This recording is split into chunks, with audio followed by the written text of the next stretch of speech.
బ్రాహ్మణుడు జంధ్యం ధరించడం వల్ల ఎవరికైనా నష్టం ఉందా చెప్పండి? ఏ నష్టమూ లేదు కదా. మరి అలాంటప్పుడు బ్రాహ్మణుడి జంధ్యాన్ని బలవంతంగా తొలగించే ప్రయత్నం చేయడం ఎంత దారుణమైన విషయం ఒక్కసారి ఆలోచించండి. అంటే ఇతరుల యొక్క మతపరమైన విశ్వాసాలను కనీసం గౌరవించలేని భయంకరమైన దుస్థితి లోపలికి సమాజం వెళ్ళిపోతోందా అని చెప్పి అనిపిస్తోంది. కర్ణాటకలో జంధ్యం వివాదం చాలా పెద్ద చర్చనీయాంశంగా మారింది. జంధ్యం ధరించి వచ్చిన విద్యార్థులను పరీక్షకు అధికారులు అనుమతించడం లేదు. ఇంజనీరింగ్ ఉమ్మడి ప్రవేశ పరీక్ష సిఈటి అంటారు లేదా సెట్ అంటారు, కామన్ ఎంట్రన్స్ టెస్ట్, దాంతోపాటు ఇతర పోటీ పరీక్షలలో కూడా జంధ్యం ధరించి వస్తే మేం మిమ్మల్ని ఎగ్జామ్ రాయనివ్వము అని చెప్పి అంటున్నారు కర్ణాటకలో. ఈ మధ్య కాలంలో శివమొగ్గ పట్టణంలో ఒక బ్రాహ్మణ విద్యార్థి పరీక్ష రాయడానికి అక్కడికి వెళ్ళాడు. ఫ్రిస్కింగ్ చేశారు. ఫ్రిస్కింగ్ అంటే తెలుసు కదా, ఎయిర్పోర్ట్స్ లో సెక్యూరిటీ దగ్గర, మీరు కొన్ని సందర్భాలలో షాపింగ్ మాల్స్ లో మీరు చూడొచ్చు. అంటే తడిమి చూడడం అన్నమాట శరీరాన్ని. ఏమన్నా బాంబులు గట్రా తీసుకొచ్చారా అని చెప్పి ఫ్రిస్కింగ్ చేసి చూస్తుంటారు ఎయిర్పోర్ట్ లో. అట్లా ఫ్రిస్కింగ్ చేసి చూడగానే ఆ విద్యార్థి బ్రాహ్మణ విద్యార్థి అని చెప్పి అర్థం అయ్యింది. అంటే జంధ్యం ధరించి ఉన్నాడు అని చెప్పి అర్థమైంది. వెంటనే ఆ జంధ్యం తొలగించు, అప్పుడే నిన్ను పరీక్ష రాయడానికి లోపలికి రాణిస్తాము అని చెప్పి అన్నారు. నేను ఇలా జంధ్యం తొలగిస్తానండి, నేను బ్రాహ్మణుడిని, జంధ్యం ఇలా తొలగించకూడదు అని చెప్పి ఆ విద్యార్థి మొరపెట్టుకుంటే ఏమాత్రం అక్కడి అధికారులు వినలేదు.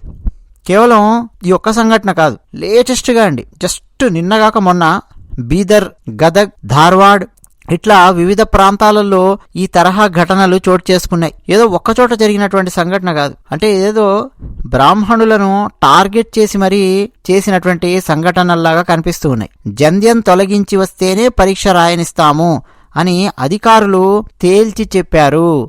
దాంతో విద్యార్థులకు ఏం చేయాలో పాలుపోనటువంటి పరిస్థితి. గదగ్, ధార్వాడ్ అక్కడైతే అధికారులు ఇద్దరు విద్యార్థులను గట్టిగా పట్టుకొని కత్తెర తీసుకొని వచ్చి జంధ్యాలను కత్తిరించి చెత్తబుట్టలో పడేసినట్టు ఆరోపణలు కూడా వచ్చాయి. సో దానివల్ల తాను చాలా కలత చెందానని, పరీక్ష రాయకుండా వెనక్కి వెళ్లిపోయానని ధార్వాడ్ విద్యార్థి మీడియా ముందు చెప్పాడు. అలాగే బీదర్ జిల్లాలో జంధ్యం తొలగించినటువంటి ఘటన మీద బాధిత విద్యార్థి వెంటనే వెళ్లి ఉన్నతాధికారులను కలిసి వాళ్లకు కంప్లైంట్ ఇచ్చాడు. ఈలోపు సోషల్ మీడియాలో ఇది చాలా పెద్ద న్యూస్ గా మారింది, ఒక పెద్ద చర్చకు దారి తీసింది. ముఖ్యంగా ఈ బీదర్ ఇక్కడ జరిగినటువంటి ఈ సంఘటన, సాయి స్ఫూర్తి కళాశాలలో సిఈటి పరీక్ష రాయడానికి వచ్చి రాయలేకపోయినటువంటి స్టూడెంట్ సుచివ్రత్ కులకర్ణి ఆ అబ్బాయి పేరు. ఆ అబ్బాయి కంప్లైంట్ ఉన్నతాధికారులకు ఇచ్చాడు. ఓ పక్క సోషల్ మీడియాలో ఇది చాలా పెద్ద వివాదంగా మారడంతో ఆ కాలేజీ ప్రిన్సిపాల్ చంద్రశేఖర్ బిరాదార్, అలాగే అక్కడ డ్యూటీ చేసిన ఉద్యోగి సతీష్ పవార్ అనే వ్యక్తి, ఈ ఇద్దరిని విధుల నుంచి తొలగించారు. దీని మీద మంత్రి ఈశ్వర్ ఖండ్రే విద్యార్థి ఇంటికి వెళ్లి మరీ కూర్చొని, మేం మీకు క్షమాపణలు చెప్తూ ఉన్నాము, వాళ్ల తరపున మీ సమస్య ఏంటో నాకు అర్థమయ్యింది, ఆ ప్రిన్సిపాల్ను అక్కడ ఉన్నటువంటి ఉద్యోగిని మేము సస్పెండ్ చేశాము, నువ్వు ఎగ్జామ్ రాయలేకపోయావు, అయితే నేను మీకు ఫ్రీ సీట్ ఇస్తాము అని చెప్పి మంత్రి ఈశ్వర్ ఖండ్రే ఆ విద్యార్థికి హామీ ఇచ్చారు. దాంతో సుచివ్రత్ కులకర్ణి ప్రస్తుతమైతే ఆ మనోవేదన తగ్గింది. కానీ అండి, పరిస్థితి ఎలా ఉంటుందో ఒకసారి ఊహించండి. సరే, మళ్ళీ ఆ విద్యార్థి ఆ జంధ్యం ధరించడము, వాళ్ళ ఇంట్లో వాళ్ళ నాన్నగారు వాళ్ళ తాతగారు చెప్పిన విధంగా, అదంతా కూడా మళ్ళీ తర్వాత జరిగినటువంటి విషయాలు. జంధ్యం అనేది 3 సూత్రాలతో కూడినటువంటి పవిత్రమైనటువంటి ఒక నూలు, చక్కగా నేస్తారు. ప్రధానంగా బ్రాహ్మణులు ధరిస్తారు. తర్వాత మీరు చూసుకుంటే క్షత్రియులు ధరిస్తారు, వైశ్యులు ధరిస్తారు. ద్విజత్వం పొందడము అని చెప్పి పిలుస్తారు. అంటే రెండవసారి జన్మ పొందారు, వేదాధ్యయన హక్కు కలిగి ఉన్నారు అని చెప్పడానికి జంధ్యం ధరిస్తారు. ఉపనయన సంస్కారం అనేది చేస్తారు. ఆ జంధ్యాన్ని ధరించడం ద్వారా వాళ్ళు వేదాధ్యయనానికి, ఆధ్యాత్మిక జీవితానికి అర్హులవుతారు అని చెప్పి భావించబడుతుంది. జంధ్యం ధరించే విధానం కూడా ఉంటుంది. ఉపనయనం అనే అద్భుతమైన కార్యక్రమం ద్వారా పిల్లవాడికి మొట్టమొదటిసారిగా జంధ్యం ధరింపజేస్తారు. సాధారణంగా తండ్రి, ఒకవేళ తండ్రి గనక లేకపోతే ఎవరైతే ఆ ఉపనయనం చేస్తున్నారో లేదా చేయిస్తున్నారో వాళ్ళు ఆ పిల్లవాడికి బ్రహ్మోపదేశం చేయడము అవన్నీ కూడా జరుగుతాయి. సాధారణంగా అండి, బాల్యంలో 7 సంవత్సరాల వయసు నుంచి 16 సంవత్సరాల వయసు మధ్యలో సాధారణంగా జరుగుతూ ఉంటుంది ఉపనయనం తర్వాత అతన్ని బ్రహ్మచారి అని చెప్పి పిలుస్తారు. ఆ తర్వాత ప్రతిరోజు సంధ్యావందనం చేయడము, వేదాధ్యయనం చేయడము, అగ్నిహోత్రం చేయడము, అలాగే ఆ జంధ్యాన్ని పట్టుకొని, ముఖ్యంగా జంధ్యానికి బ్రహ్మముడి అని చెప్పి ఉంటుంది, ఆ బ్రహ్మముడి దగ్గర పట్టుకొని గాయత్రి మంత్రాన్ని ఉపాసన చేయడము, ఇవన్నీ కూడా జరుగుతాయి. సరే, భారతదేశంలో రకరకాల ప్రాంతాలలో రకరకాల విధానాలలో సంధ్యావందనాదులు ఆచరిస్తూ ఉంటారు.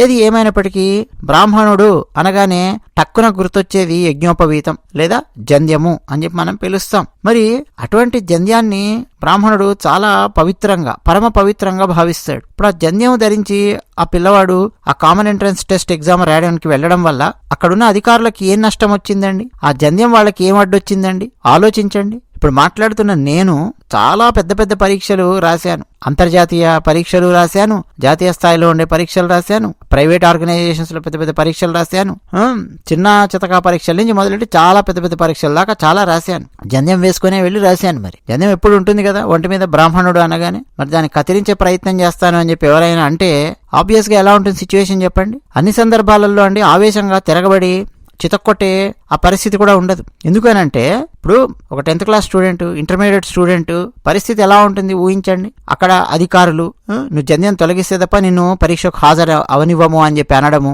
మరో పక్క చూస్తే టైం అయిపోతూ ఉంటుంది. టైం ఒక 5 నిమిషాలు దాటినా గానీ మెడబెట్టి మళ్ళీ బయటికి గెంటేస్తూ ఉంటారు. రూల్స్ అని చెప్పి ఇట్లా రకరకాలుగా స్టూడెంట్స్ టార్చర్ పెడితే ఎలా చెప్పండి? ఆలోచించండి. ఒక ధార్మికమైన జీవితాన్ని గడపడానికి ఒక ప్రతీకగా యజ్ఞోపవీతం అనేది కనిపిస్తుంది. కేవలం ఒక భౌతికంగా చూస్తే నూలు లాగా కనిపిస్తుంది కానీ అది భౌతికమైనటువంటిది మాత్రమే కాదు, ఒక నూలు లాంటిది మాత్రమే కాదు. ఒక ఆధ్యాత్మిక బాధ్యతను, ఆధ్యాత్మిక జీవనాన్ని, జీవన విధానాన్ని, ఆ వ్యక్తి యొక్క ధర్మాన్ని, ఆచారాన్ని, బ్రహ్మచర్యాన్ని, ఒకవేళ వివాహం కాని వ్యక్తి అయితే ఆధ్యాత్మికత వైపు దారి చూపే మార్గాన్ని, వాటన్నింటినీ సూచించడానికి ప్రతీకగా ఒక యజ్ఞోపవీతం అనేది కనిపిస్తుంది. దానివల్ల వాళ్ళకు వచ్చిన సమస్య ఏంటో మనకు అర్థం కాల. అంటే మతపరంగా దాడి చేయడం. మీరు బాగా గమనించండి, ముస్లింలకు సంబంధించిన మహిళలవి ఫోటోలు అవన్నీ కూడా అప్పుడప్పుడు వస్తూ ఉంటాయి. ఒక చర్చ కూడా జరుగుతూ ఉంటుంది. బుర్ఖాలు తొలగించండి అని చెప్పి ఎవరైనా అడిగే ధైర్యం చేస్తారేమో చూడండి. బుర్ఖా తొలగించు అని చెప్పి అన్నారంటే కాళ్ళు చేతి తిరక్కొట్టేసి మరీ వెళ్ళిపోతారు వాళ్ళకి సంబంధించిన వాళ్ళు వచ్చి. ఎందుకు వచ్చిన బాధ నాయన అని చెప్పి అసలు అడగరు వీళ్ళు అధికారులు. ఆ మధ్య కేసీఆర్ గారు ముఖ్యమంత్రిగా ఉన్నప్పుడు తెలంగాణలో కొన్ని పరీక్షలు జరిగాయి, ఎంట్రన్స్ టెస్టులు, ఇట్లాంటి కొన్ని పరీక్షలు జరిగినప్పుడు, తెలంగాణ పబ్లిక్ సర్వీస్ కమిషన్ పరీక్షలు కొన్ని అట్లాంటివి జరిగినప్పుడు తెలంగాణలో ఈవెన్ ఫోటోలలో వచ్చాయి, వీడియోలలో కూడా వచ్చాయి. మహిళల యొక్క తాళి బొట్లు కూడా తీయించారండి. కేసీఆర్ ముఖ్యమంత్రిగా ఉన్నప్పుడు మంగళసూత్రాలు తీయించారు. అదే ముస్లింలకు సంబంధించినటువంటి మహిళల వాళ్ళ బుర్ఖా గురించి పల్లెత్తు మాట కూడా అననటువంటి పరిస్థితి. అంటే బుర్ఖా అన్న పేరు మీద ముసుగు ఎవరు వేసుకొని వచ్చి ఎవరు పరీక్ష రాస్తున్నారో ఏం చేస్తున్నారో కూడా తెలియనటువంటి పరిస్థితి. అనుమతించారు. అరే వీడు హాల్ టికెట్ చూసి ఎవరు వచ్చారు ఏంటి, బుర్ఖా తొలగిస్తేనే కదా తెలిసేది. అదేమో సెక్యూరిటీకి సంబంధించిన విషయము, ఆథెంటిసిటీకి సంబంధించిన విషయం, క్యాండిడేట్ యొక్క వ్యాలిడిటీకి సంబంధించిన విషయం. లేకపోతే ఎవరో ఒక మంచి తెలివైన అమ్మాయికి బుర్ఖా వేసేసి నువ్వు రాయమ్మా నా బదులు ఎగ్జామ్ అని పంపించారనుకోండి, రాసే ఛాన్స్ ఉంటుంది కదా. ఒకవేళ బుర్ఖా తొలగించి ఈమె హాల్ టికెట్ మీద ఉన్నటువంటి ఫోటో, ఎగ్జామ్ రాయడానికి వచ్చినటువంటి ఈ అమ్మాయి ఫోటో రెండు ఒకటేనా కాదా, అసలు ఈ అమ్మాయినా కాదా అని చెప్పి ఆ వ్యాలిడిటీ చెక్ చేయాలి కదా. ఆ వ్యాలిడిటీ చెక్ చేయనటువంటి పరిస్థితి కూడా కొన్ని సెంటర్స్ లో జరిగింది అన్న ఆరోపణలు వచ్చాయి. మరి నిజాలు అక్కడ డ్యూటీ చేసిన వాళ్ళకి తెలియాలి, అక్కడ ఆ సెంటర్స్ లో ఎగ్జామ్ రాసినటువంటి వాళ్ళకి తెలియాలి. జనరల్ గా కూడా అండి మనకు అర్థం అవుతుంది. బుర్ఖాకు సంబంధించి వేసుకొని వచ్చి ఎగ్జామ్ రాయడానికి వస్తే తొలగించు అని చెప్పి అనడానికి అందరూ గజగజగజగ వణుకుతారు అక్కడ. అదే బ్రాహ్మణుడు అయ్యేసరికి ఒక చీప్ అయిపోయాడు. మన దగ్గరే అండి ఈ దరిద్రాలు. ఒక చిన్న ఉదాహరణ ఇస్తాను. అమెరికాలో నేను ఒక పరీక్ష రాయడానికి వెళ్ళాను. అయితే నాతో పాటు స్పౌజ్ కూడా రాయాల్సినటువంటి అవసరం ఉందన్నమాట. అంటే నాతో పాటు నా భార్య కూడా ఖచ్చితంగా ఆ పరీక్ష రాయాల్సినటువంటి అవసరం ఉంటుందన్నమాట. సో నా భార్య కూడా వచ్చింది. అక్కడ లోపలికి పంపించేటప్పుడు చెక్ చేస్తారు కదా, మీ మొబైల్ ఫోన్స్ ఉన్నాయా లేదా, ఇవన్నీ చెక్ చేస్తూ ఉన్నారు. అంతవరకు ఓకే. ఆ తర్వాత ఇంకేమన్నా తీసుకొని వచ్చారా అంటే లైక్ రకరకాల ఇన్స్ట్రుమెంట్స్ కానీ ఏమన్నా పెట్టుకొని వచ్చి ఆడియో ద్వారా ఏమన్నా కాపీ కొట్టే అవకాశాలు ఉన్నాయా, ఇట్లా వాళ్ళు చెక్ చేసుకుంటూ ఉన్నారు. That is okay. తర్వాత నన్ను వదిలేశారు లోపలికి. నేను వెళ్ళి అక్కడ నిలబడ్డాను, వెయిట్ చేస్తున్నాను. నా భార్య అంటే ఆ మహిళల దగ్గర నుంచి లైన్లో వస్తుంది. మెడలో మంగళసూత్రము ఉంటుంది కదా, ఒకసారి చూశారు. చూసి ఏంటిది అంటే ఇది తీయించాలా వద్దా అన్నటువంటి సందిగ్ధతలో ఉన్నారు వాళ్ళు. అంటే చెప్పిందనమాట, ఇది మతానికి సంబంధించింది, అంటే రిలీజియస్ ఐటమ్, ఇది మేము తీయం దీన్ని అని చెప్పింది. చెప్పగానే okay that's okay no problem అని చెప్పి చాలా రెస్పెక్ట్ఫుల్గా వెళ్ళండి మేడం లోపలికి అని చెప్పి పంపించాడు. సెల్ ఫోన్ ఏం తీసుకురాలేదు కదా అని చెప్పి అడిగాడు. లేదేం తీసుకురాలేదు అని చెప్పింది. బ్యాగ్ ఎక్కడ పెట్టారంటే బ్యాగ్ పలానా దగ్గర పెట్టాం, కార్లో పెట్టాం. ఓకే మేడం వెళ్ళండి లోపలికి అన్నాడు. That's it. అంతే తప్ప ఆ మంగళసూత్రాన్ని తీసేయండి ఆ తాళి తీయండి అని చెప్పి ఎవడు మాట్లాడలా. ఆశ్చర్యకరమైన విషయం ఏంటో తెలుసా, ఆ వ్యక్తి ముస్లిం వ్యక్తి. ఎస్, నాకు ఇంకా గుర్తుంది. అంటే వేరే దేశాలలో ఎవరు ఈ వెధవేషాలు ఎవరు వేయట్లేదండి. ఆ అమెరికాలో అక్కడ పనిచేసినటువంటి ఆ ముస్లిం కూడా ఏ మధ్య ఆసియా దేశాలకు చెందినటువంటి ముస్లిమో ఎక్కడో ఉండి ఉంటాడు. అతను మిడిల్ ఈస్ట్ అతనో లేదా అమెరికాలో పుట్టి పెరిగిన అతనో ఎవరైనా ఉండొచ్చు, హూఎవర్ ఇట్ ఈస్. వాళ్ళకెవరికి కూడా అభ్యంతరం లేదు. వాళ్ళు ఇది మతపరమైనటువంటిది అని చెప్పి అనగానే అనవసరంగా మనము గిల్లి అనవసరంగా రప్చర్ చేసి అనవసరంగా పిచ్చివేషాలు వేయొద్దు, గోల రచ్చరచ్చ అవుతుంది అని చెప్పి వాళ్ళకు ఆ కామన్ సెన్స్ ఉంటుంది. అది అన్ని మతాలకు సంబంధించిన వాళ్లకు ఈక్వల్గానే పాటిస్తారు. హిందువులకి ఇట్లా, లేకపోతే యూదులకు అలా, క్రైస్తవులకి ఇలా, ముస్లింలకి ఇలా అలా ఉండదు. ఓకే, మరి ఆ ఈక్వాలిటీ అన్న ఉండాలి కదా. అసలు మన భారతదేశంలో మన దగ్గర మన రాష్ట్రాలలో వాళ్ళకి తెలియదండి, వివాహమైనటువంటి మహిళలు వాళ్ళు మంగళసూత్రము ధరించి వస్తారు అన్నటువంటి విషయం తెలియదా? మరి వీళ్ళ దగ్గర రకరకాల ఇన్స్ట్రుమెంట్స్ ఉంటాయి కదా చెక్ చేయడానికి. వీళ్ళేమన్నా కాపీ కొట్టడానికి ఏమైనా తెచ్చారా లేదా అని చెప్పి చెక్ చేయడానికి. పైగా మళ్ళీ ఫ్రెస్కింగ్ కూడా చేస్తూనే ఉంటారు. మహిళలు అనేసరికి ఒక పరదా లాంటిది ఒకటి కట్టినటువంటి దాంట్లోకి తీసుకొని వెళ్తారు, ఫ్రెస్కింగ్ కూడా చేస్తారు. ఏమైనా తీసుకొచ్చారా మేడం అడుగుతారు, చెక్ చేస్తారు కదా, పంపిస్తే అయిపోతుంది. అలా కాదు, కొన్ని చోట్లయితే మెట్టెలు కూడా తీయించారు అని, ఈ తాళులు తీయించారని, ఏంటో ఏమండి చిరాకు వస్తుంది. ఇలాంటి వార్తలు ఇలాంటివన్నీ వింటే కావాలని మతాన్ని టార్గెట్ చేస్తున్నట్టుగా అనిపిస్తుంది. ఇక్కడెక్కడ కూడా సెక్యూరిటీకి సంబంధించిన సమస్య లేదు. అదే వాళ్ళ మొహం కనిపించకుండా కప్పుకొని వచ్చారనుకోండి, అది సెక్యూరిటీకి సంబంధించిన సమస్య. ఎందుకంటే వచ్చింది నువ్వా ఇంకెవరు తెలియదు కదా, ఎవరు రాస్తున్నారు పరీక్ష అన్నది. అది అసలైనటువంటి సెక్యూరిటీకి సంబంధించిన సమస్య. ప్రాక్టికల్ గా ఎన్ని తెలుసు అధికారులకు, అయినా గానీ ఎవరి విషయంలో గజగజ వణుకుతూ ఉంటారో, ఓట్లకు వణుకుతూ ఉంటారో, ఎవరి విషయంలో ఇష్టం వచ్చినట్టుగా సాఫ్ట్ టార్గెట్ తో బిహేవ్ చేస్తుంటారో ఈ పాటికే మనకు అర్థం అవుతోంది. కర్ణాటకలో జరిగినటువంటి ఉదంతం ఒక చిన్న ఉదాహరణ మాత్రమే. అలాంటి సంఘటనలు మన భారతదేశంలోని చాలా రాష్ట్రాలలో గత కొన్ని సంవత్సరాలుగా గమనిస్తే కోకొల్లలు ఉన్నాయి. మన భారతదేశంలో చాలా ఈజీగా సాఫ్ట్ టార్గెట్ అయ్యేది ఏమిటి అంటే హిందూ మతం. మెజారిటీగా ఉన్నటువంటి హిందువులు చాలా ఈజీగా సాఫ్ట్ టార్గెట్ అవుతారు మన భారతదేశంలో. ఆ హిందువులలో చాలా సాఫ్ట్ టార్గెట్ అయ్యేది ఎవరు ఈ రోజుల్లో అంటే బ్రాహ్మణులు. తిట్టినా కొట్టినా, అనురాగ్ కశ్యప్ లాంటి హిందీ డైరెక్టర్ బ్రాహ్మణుల నోట్లో మూత్రం వస్తాను అని చెప్పి మాట్లాడినా అలాంటి వాళ్ళ మీద చర్యలు ఉండవు, చర్యలు తీసుకునే వాళ్ళు ఉండరు, ప్రతిస్పందించే వాళ్ళు ఉండరు. గట్టిగా ఏదో యూట్యూబ్లలో మనం ఈ సోషల్ మీడియాలో మనం మాట్లాడి ఇగో పలానా వాళ్ళు ఇట్లా మాట్లాడారు అని ఒక అవేర్నెస్ క్రియేట్ చేసే ప్రయత్నం చేయడం తప్ప మనము వాళ్ళ మీద సీరియస్ గా చర్యలు తీసుకునే వాళ్ళు కూడా ఉండరు. ఆ విషయం వాళ్ళకు కూడా తెలుసు. అందుకనే బ్రాహ్మణులు చాలా ఈజీగా సాఫ్ట్ టార్గెట్. బ్రాహ్మణులను చాలా ఈజీగా విమర్శించడము, చాలా ఈజీగా బ్రాహ్మణులను తిట్టడము, బ్రాహ్మణులను నిందించడము రకరకాల రూపాలలో, రకరకాల కోణాలలో చాలా చాలా దారుణం అండి ఇది. దేశవ్యాప్తంగా బ్రాహ్మణుల మీద ఒక ద్వేషాన్ని అయితే నూరిపోస్తూ ఉన్నారు. రకరకాల రూపాలలో ద్వేషాన్ని నూరిపోశారు, నూరిపోస్తున్నారు, నూరిపోస్తూనే ఉంటారు. తమిళనాట ద్రవిడ ఉద్యమం పేరు మీద ప్రారంభమయ్యింది, పెరియార్ ఉద్యమం అన్నటువంటి పేరు మీద. అది తెలుగునాటికి పాకింది. ఇక తెలుగు వాళ్ళల్లో అంటారా బ్రాహ్మణుల మీద కక్కినటువంటి విషం అంతా ఇంత కాదు. సినిమాలలో కానీ, పత్రికలలో కానీ, నవల్స్లో కానీ, మ్యాగజైన్స్లో కానీ, ఎక్కడైనా కానీ పెద్ద పెద్ద సినిమాలండి, చిన్నా చితకా సినిమాలు కూడా కాదు, పెద్ద పెద్ద హీరోలు యాక్ట్ చేసినటువంటి సినిమాలు రకరకాల రూపాలలో బ్రాహ్మణుల మీద, యజ్ఞోపవీతం మీద దాడి చేయడం. అంటే ఏ రకమైన దాడి అనగానే చేతులతో భౌతికంగా కొట్టడమే కాదండి, ఇది సాంస్కృతికమైనటువంటి దాడి, మతపరమైనటువంటి దాడి బ్రాహ్మణుల మీద. సినిమాల ద్వారా ఘోరంగా దాడి చేయడం బ్రాహ్మణుల మీద. కర్ణాటక అయ్యేసరికి అక్కడ కాంగ్రెస్ సర్కార్ కదా, అడిగేవాడు ఎవడూ లేడు అని చెప్పి అనుకున్నారో ఏమో అక్కడ అధికారులు. కాకపోతే సోషల్ మీడియా యాక్టివ్గా ఉంది కాబట్టి, సోషల్ మీడియాలో విస్తృతంగా చర్చ అనేది బాగా జరిగింది కాబట్టి దెబ్బకు మంత్రి ఈశ్వర్ ఖండ్రే గారు, ఆ బీదర్ జిల్లా ఇన్ఛార్జ్ అనమాట, ఆయన ఇన్ఛార్జ్ మంత్రి, ఆయన ఆ స్టూడెంట్ శుచివ్రత్ కులకర్ణి ఇంటికి వెళ్ళి హామీ ఇచ్చి మరీ వచ్చారు, బాబు మేము నీకు భాల్కీలోని భీమಣ್ణ ఖండ్రే ఇంజనీరింగ్ కాలేజీలో ఫ్రీగా సీటు కల్పిస్తాను అని చెప్పి మంత్రి హామీ ఇచ్చి మరీ వచ్చాడు. ఇదంతా కూడా సోషల్ మీడియా వల్ల, సోషల్ మీడియాలో జరిగినటువంటి చర్చ వల్ల జరిగింది. సోషల్ మీడియా కనుక లేకపోతే ఇంకా బ్రాహ్మణుల పరిస్థితి ఎలా ఉండేది ఒకప్పుడు అనేది మనం చాలా ఈజీగా ఊహించుకోవచ్చు. అఫ్కోర్స్ సోషల్ మీడియా వచ్చిన తర్వాత బ్రాహ్మణుల మీద విషం కక్కేటటువంటి వాళ్ళ సంఖ్య కూడా పెరిగింది రకరకాల రూపాలలో, డబుల్ ఎడ్జ్ స్వాడ్ లాగా తయారయ్యింది. ఇదండి విషయము. ఇటువంటి సంఘటనలు మన భారతదేశంలో జరుగుతూ ఉన్నాయి. ఆ అనురాగ్ కశ్యప్కు సంబంధించి కూడా జస్ట్ నిన్నగాక మొన్న మళ్ళీ సారీ అని చెప్పి ఎంత పెద్ద సారీ పెట్టాడు. ఆ సారీ పెట్టడం కూడా సరిగ్గా పెట్టలా, అది కూడా నేను చూశాను. చాలా పెద్ద డైరెక్టర్ హిందీలో అనురాగ్ కశ్యప్. కాకపోతే ఏమవుతుందంటే అతి తెలివితేటలు ఎక్కువైపోయి వామపక్ష భావజాలం ఉన్నటువంటి వాళ్ళతో తిరగడము, సినిమా ఇండస్ట్రీలో దావుద్ ఇబ్రహీం గారి బ్యాచ్లు కొన్ని ఉంటాయి, అటువంటి బ్యాచ్లతో తిరుగుతూ ఉండడము. దానివల్ల ఏమవుతుందంటే చాలా ఈజీగా సాఫ్ట్ టార్గెట్ ఎవర్రా అంటే బ్రాహ్మణులు. సో వాళ్ళ మీద మనం విషం చిమ్మొచ్చు అన్న కోణంలో వెళ్ళిపోతారు. మీకు అంతెందుకండి, ఒక చిన్న విషయం చెప్పి ముగిస్తాను. శ్రీరామదాసు అనే ఒక సినిమా ఉంది, రాఘవేంద్రరావు గారు తీశారు. మనందరికీ ఇష్టమైన సినిమా. చాలా సందర్భాలలో చాలాసార్లు మనం ఆ సినిమాలలోని పాటలు వింటాము, ఆనందిస్తాము. మనకు తెలుసు రామదాసు గారి జీవిత చరిత్ర ఆధారంగా తెరకెక్కినటువంటి సినిమా శ్రీరామదాసు.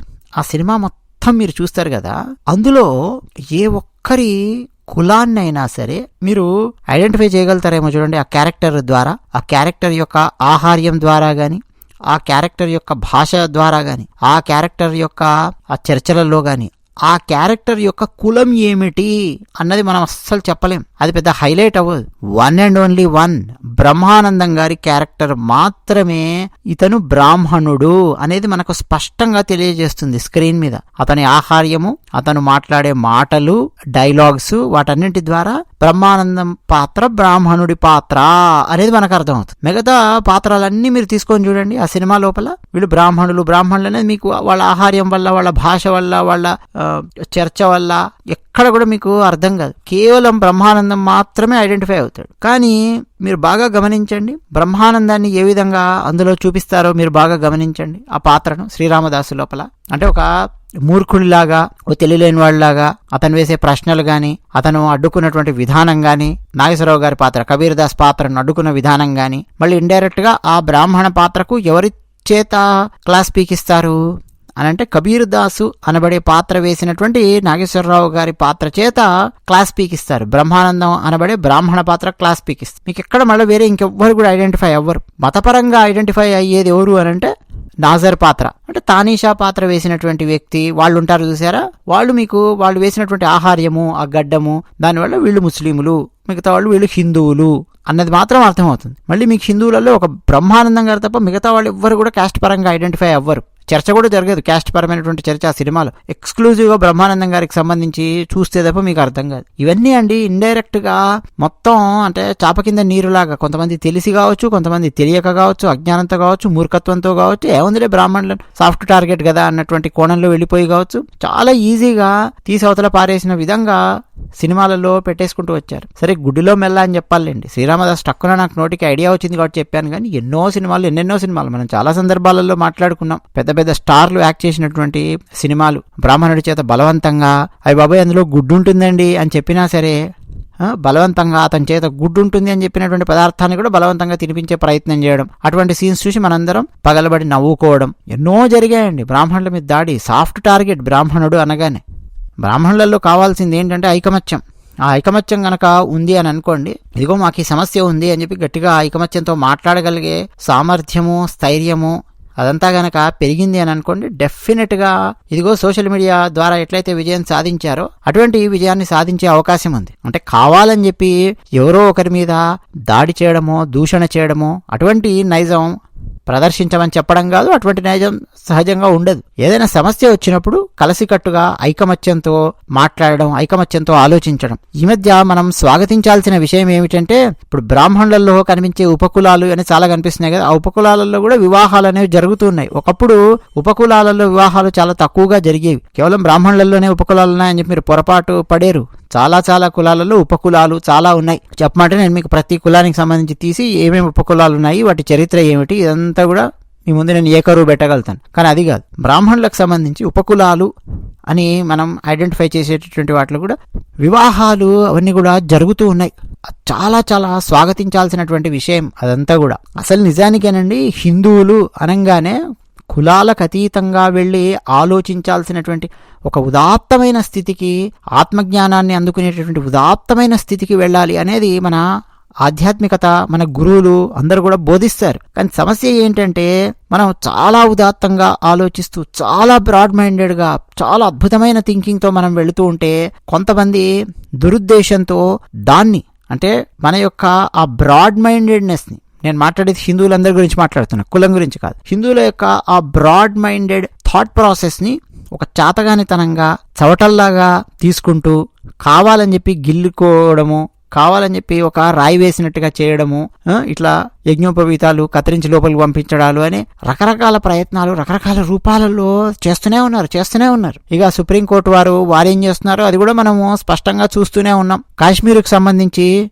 హిందువులను చాలా మందిని, లక్షలాది మందిని అక్కడి నుంచి తరిమేసేస్తే ఆ కేసులన్నీ మాట్లాడదాము, ఆ కేసులను ఒకసారి స్వీకరించండి, ఆర్టికల్ 370 కూడా ఎలాగో రద్దయింది కదా, ఒకసారి ఆ కేసులు స్వీకరించండి అని చెప్పి సుప్రీంకోర్టుని అడిగితే ఆ కేసులు అవన్నీ వాటన్నిటికి ఇప్పుడు సాక్ష్యాధారాలు ఎక్కడ దొరుకుతాయి అని చెప్పి కనీసం ఆ కేసు గురించి సుప్రీంకోర్టు పట్టించుకున్నటువంటి పరిస్థితి. అదే సిక్కులకు సంబంధించిన అల్లర్లు అప్పుడెప్పుడో ఇందిరాగాంధీ గారు మరణించినప్పుడు 1984 అప్పుడెప్పుడు జరిగాయి చూడండి, దానికి సంబంధించిన కేసు, అందులో మళ్ళీ ఇప్పుడు శిక్షలు వేయడము, జస్ట్ కొన్ని నెలల క్రితమే ఒక ఆయనకు శిక్ష వేశారు. ఆ పాత కేసులు, అటువంటి కేసులు మాత్రం చాలా ఉత్సాహంగా స్వీకరిస్తోంది సుప్రీంకోర్టు. వక్ఫ్ భూములకు సంబంధించి కూడా ఏం చేస్తుందో సుప్రీంకోర్టు చూస్తూనే ఉన్నాం. జస్ట్ 4 రోజుల క్రితం ఎటువంటి కామెంట్స్ భారత అత్యున్నత న్యాయస్థానం చేసిందో, అదే భారత అత్యున్నత న్యాయస్థానము రాముడు పుట్టాడయ్యా అయోధ్యలో అని చెప్పి చెబితే ప్రూఫ్స్ తీసుకురా అని చెప్పి మాట్లాడడం, ఆర్కియాలజీ డిపార్ట్మెంట్ వాళ్ళకి ఆదేశాలు ఇవ్వడం, అక్కడ రాముడు నిజంగా పుట్టాడో లేదో కనుక్కొని చెప్పండి అని చెప్పి అనడం, ఏళ్ళు